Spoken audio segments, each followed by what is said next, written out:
యేసుక్రీస్తు నామంలో బెతస్తా విడుదల పరిచర్ల తరపున మీకు ప్రేమపూర్వకమైన వందనాలు. ఈ దిన వాక్య ధ్యానము, యేసుక్రీస్తు నందు మీరందరూ విశ్వాసము వలన దేవుని కుమారులై ఉన్నారు. గలతీయులకు రాసిన పత్రిక 3వ అధ్యాయం 26వ వచనం. స్వభావ సిద్ధంగా మనుషులు దేవుని సంతానం కాదు. అందరికీ సృష్టికర్త దేవుడు ఒక్కడు మాత్రమే. అయినప్పటికీ ఆయన మనుషులందరికీ ఆధ్యాత్మికమైన తండ్రి కాదు. క్రీస్తులో నమ్మకం ఉంచడం ద్వారా మాత్రమే మనుషులు దేవుని సంతానం కాగలుగుతారు. ఎందరూ ఆయన నామమును అంగీకరిస్తారో వారు దేవుని పిల్లలగుటకు ఆయన అధికారము అనుగ్రహించెను. ఆయన నామమందు విశ్వాసం ఉంచుదాం, ఆయన పిల్లలుగా జీవిద్దాం.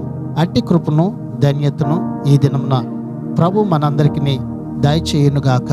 ప్రార్థన.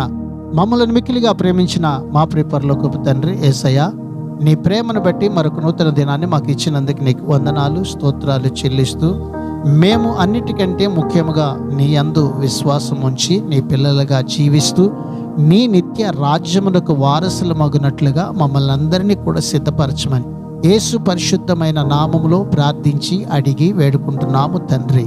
ఆమెన్.